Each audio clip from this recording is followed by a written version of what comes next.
My name is Greg Traynor, Principal Broker with Wyndham-Lyons Realty Services. While I am a realtor, the primary purpose of this video is to shed light on the many alternatives that you have prior to making the decision to leave your home. We understand that one time or another, we will all experience difficulties. And it's important that we also know that we're not alone and that there are ways we can help one another. Stability and security in homeownership is one of the most important components of a strong community, and our company and our kind and caring agents are charged in our mission to protect, promote, and fiercely advocate homeownership and a stronger community. People do not simply decide to stop making payments on their home loan. It's usually one or a series of terrible events that puts people in this predicament. Changes in employment, loss of a spouse or life partner, divorce, and illness can cause mortgage payments to take the back burner to these personal trials and tribulations. When these events occur, it's important that we not allow the situation to get worse or snowball by not being aware of some of the easily preventable and the very common mistakes when you're going through these difficult times. How quickly you act will likely determine the outcome of many different situations that you face in a foreclosure. Common foreclosure mistakes you could be making: ignoring calls and letters from your mortgage lender. Ignoring the situation is not a good strategy and never has the best outcome. You should immediately open and read all correspondence from your mortgage lender to figure out if any litigation has been started against you and what your defenses may be. When your mortgage payments are past due, the bank will likely send numerous collection letters. You might receive a number of documents such as a notice of default and a notice of intent to foreclose. Also expect correspondence from the bank's legal department. If you have options to stop the foreclosure, your mortgage lender may get in touch with you by phone or mail to explain them. It's critical to read everything thoroughly and act quickly to begin a plan of action. Not seeking help from a qualified legal expert. It is critically important to immediately contact an attorney who is knowledgeable in foreclosure defense litigation. Doing this before you're sued or a bank sale is scheduled is the best possible course of action. Many people who are facing foreclosure wait until they receive a foreclosure judgment or a notice of impending bank sale before considering getting legal representation. You'll have many more options if you deal with the situation quickly and with the help of a proactive and experienced foreclosure debtor attorney. If you're concerned about legal fees while you're having financial hardships, don't be afraid to ask how you can structure those legal fees with the attorney to accommodate good representation when you need them the very most. Vacating the property. Many homeowners think that they need to leave the home upon missing a payment or receiving a notice of default from the mortgage lender. They think the default notice is the equivalent to an eviction. Those are not the same. The bank doesn't want you to leave the property vacant during this process. An empty home with the utility shut off wreaks havoc on the home's condition and subjects it to vandalism. This will erode the property value and could result in a devastating financial loss later if the property is damaged or destroyed. Many insurance companies will drop coverage or deny claims if they find out the homeowner is not occupying the home. Part of your strategy during this time should be to normalize and stabilize your life as much as possible. Keep the home occupied and discuss this with the mortgage lender and your legal representation to express your desire to stay put as long as possible. Not maintaining or securing the property. When facing foreclosure, many homeowners neglect or completely ignore the maintenance of the home. This is understandable because your budget simply may not allow for big-ticket repairs. But putting in some personal labor or searching for some alternatives to just simply allowing the property to slide into disrepair may come back to bite a homeowner at the end of the day.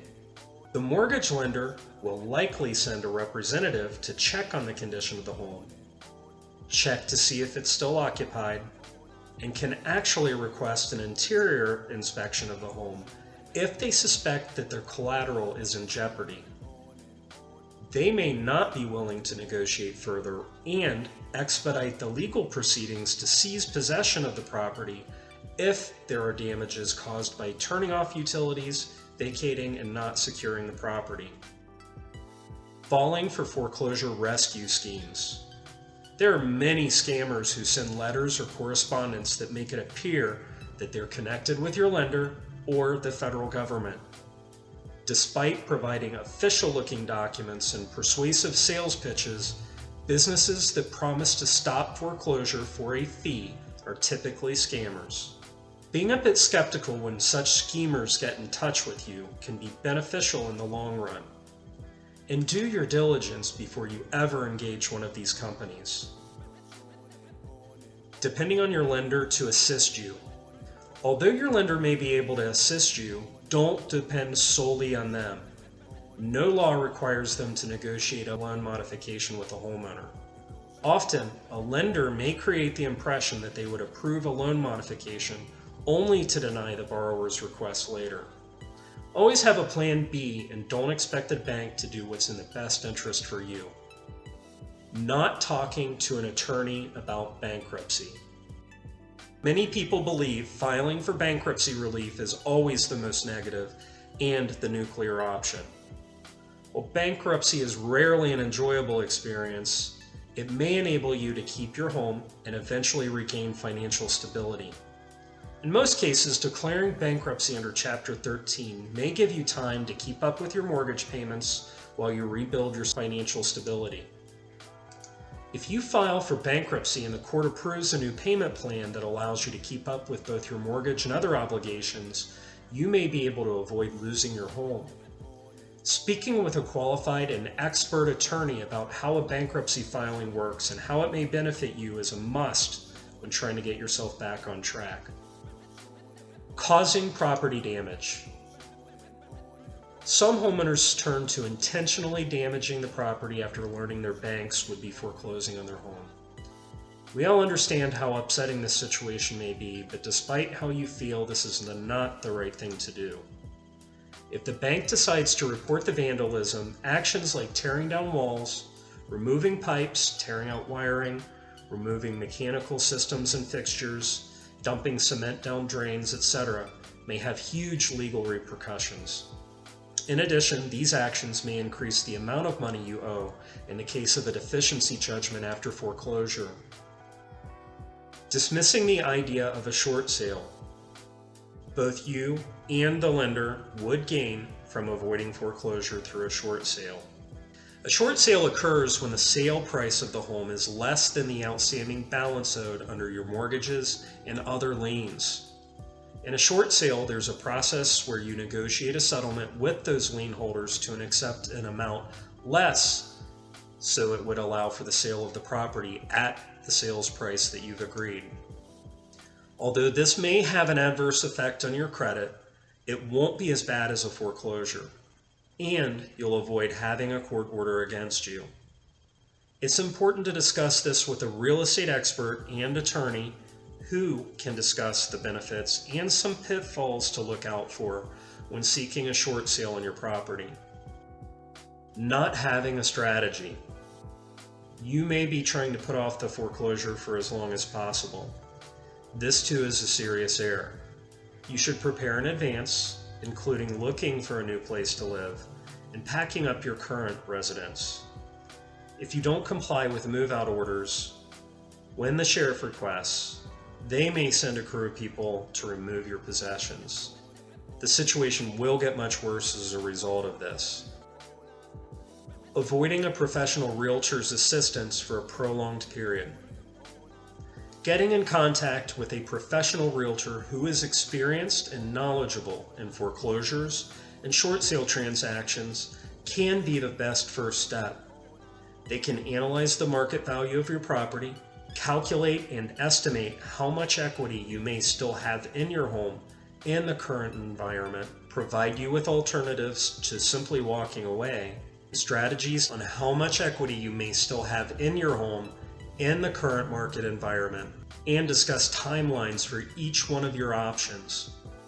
Realtors who are experienced in this area of real estate will have the connections with trusted expert foreclosure and bankruptcy attorneys, repair services and companies, and strategies and resources to get your problem solved that non-expert real estate agents may not have. An experienced realtor will be a fierce advocate and negotiator during this tough time. If you wait too long, even the best realtor won't be able to stop the train from leaving the station. Most reputable and experienced realtors will not charge upfront fees for consulting with you. Realtors get paid their commissions when they earn it, and that only occurs when the property is sold. Look for and ask any real estate salesperson you speak with for their credentials, experience, certification, and specific experience in handling these type of situations.